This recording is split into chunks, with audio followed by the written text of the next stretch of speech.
Hello students, आज हम classification of textile fibre का अध्ययन करेंगे। वस्त्र उपयोगी तंतुओं का वर्गीकरण। वस्त्र निर्माण उद्योग के क्षेत्र में आज जितने भी तंतु उपलब्ध हैं उन्हें प्राप्ति सोर्स के आधार पर वर्गीकृत बांटा गया है।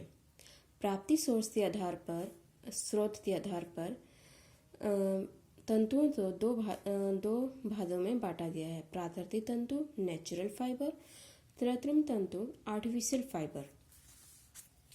वनस्पति तंतु वे प्राकृतिक तंतु में आते हैं वनस्पति तंतु, खनिज तंतु और जंतु जगत, वेजिटेबल फाइबर, मिनरल फाइबर और एनिमल फाइबर। और कृत्रिम तंतु में आते हैं मानव निर्मित तंतु, मैनमेड फाइबर, रासायनिक तंतु, केमिकल फाइबर। प्राकृतिक तंतु क्या होते हैं?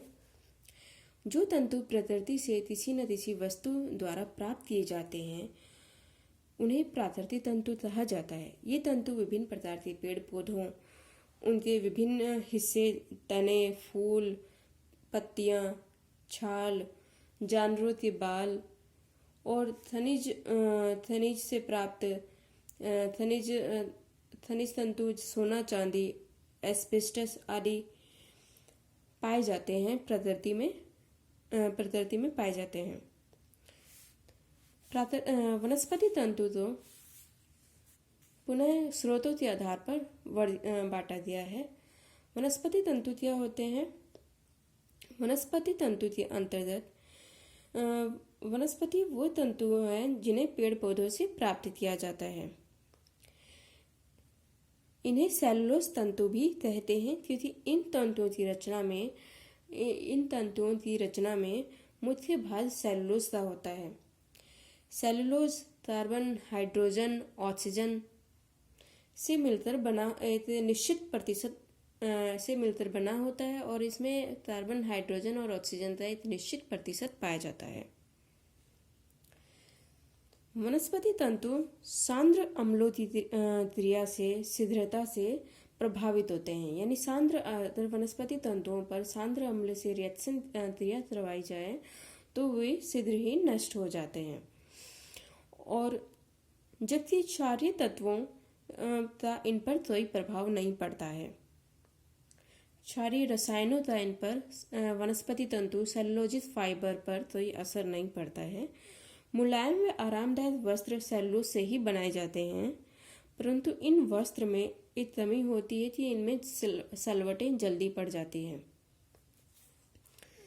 वनस्पति तंतुओं में आता है कपास तंतु, बीजों से प्राप्त, तापोत तंतु, बीजों से प्राप्त, लिनन तंतु, फ्लेक्स नामक पौधे के तने या डंठल से प्राप्त, जूट तंतु, जूट पौधे से प्राप्त, जूट के पौधे के तने से प्राप्त, हेम तंतु, पौधे के तने से प्राप्त, नारियल की छाल से प्राप्त तंतु, रेमी कांटेदार पौधे से प्राप्त, सन, पटसन नामक पौधे से प्राप्त, अबाता नामक पौधे से प्राप्त, पीना, अनानास के पौधे की पत्तियों से प्राप्त और सीसल नामक पौधे से प्राप्त होता है।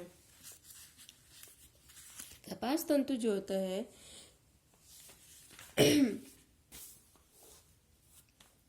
कपास तंतु कपास के पौधे से प्राप्त होता है।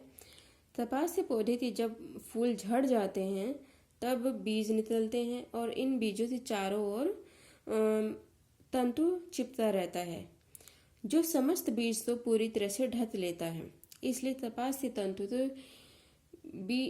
बीज बाल भी कहा जाता है। कपास बीज से तंतुओं को अलग कर लिया जाता है और अलग करके गांठ बांधकर मशीनों में भेज दिया जाता है।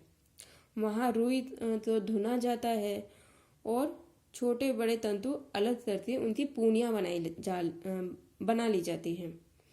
पूनियों से सूत की बटाई की जाती है और सूती वस्त्र बनाने के लिए मशीनों पर भेज दिया जाता है। कपास एक विश्वव्यापी तंतु होता है तंतु है तापोत तंतु। यह भी बीज से प्राप्त होता है, बीज वाला वनस्पति तंतु है। यह पौधा भारत और वेस्ट इंडीज जैसे देशों में पाया जाता है। कपास के समान इनके बीज से चारों ओर रेशे चिपके रहते हैं। जैसे कपास के बीज से चारों रेशे रहते हैं, वैसे ही इस पौधे में भी, इस तंतु में भी बीज से चारों रेशे लिपटे रहते हैं। ये तंतु बटाई के लिए उपयुक्त नहीं होता है। इस तंतु की बटाई, इस तंतु या रेशे, इससे जो रेशे होते हैं उसकी बटाई नहीं की जा सकती, क्योंकि इनमें प्राकृतिक ऐंठन नहीं होती है। क्योंकि अगर ऐंठन होती तभी उसकी बटाई की जा सकती है, और नहीं होती तो नहीं की जाएगी। इससे तंतु कपास के तंतु की अपेक्षा अधिक उत्तम और रेशम के अनुरूप होते हैं। यह ऐसे पदार्थों के लिए अधिक उपयोगी होता है जिनका निरंतर उपयोग नमी में करना पड़ता है,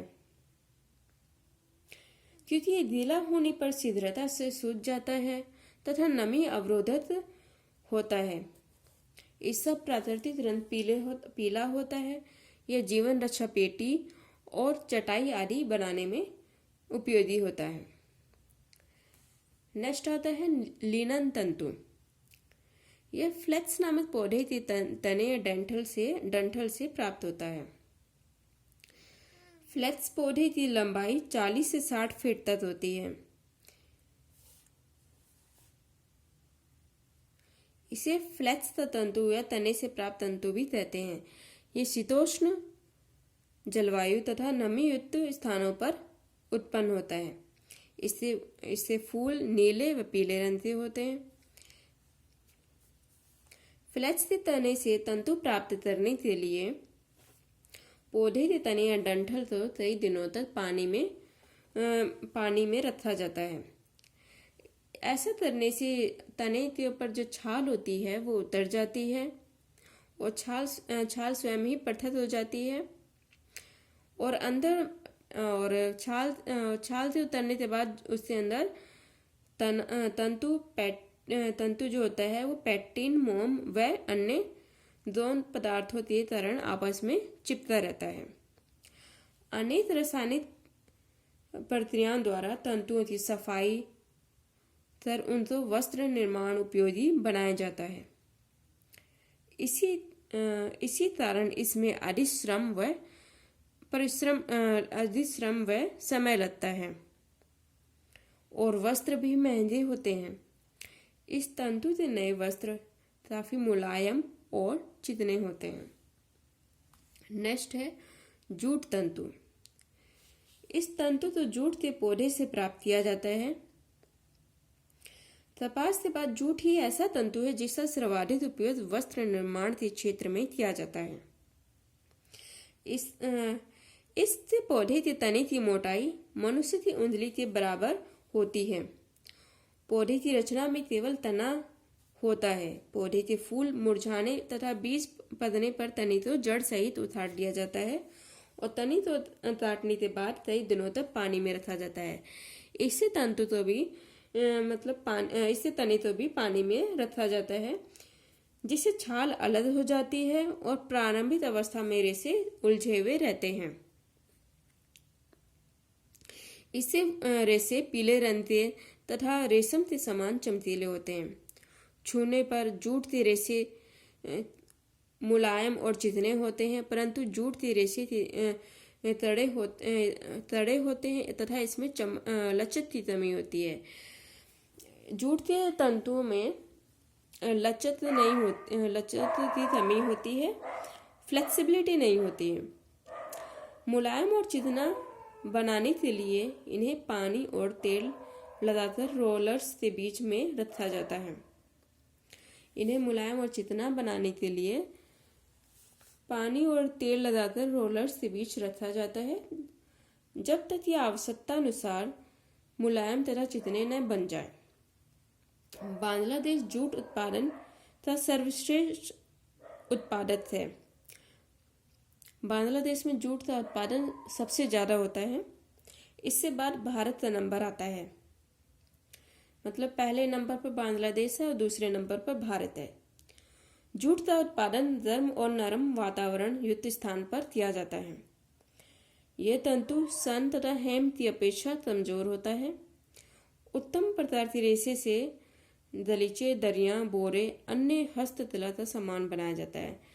जूट के तंतु से दरियां बनाई जाती है, बोरे बनाए जाते हैं।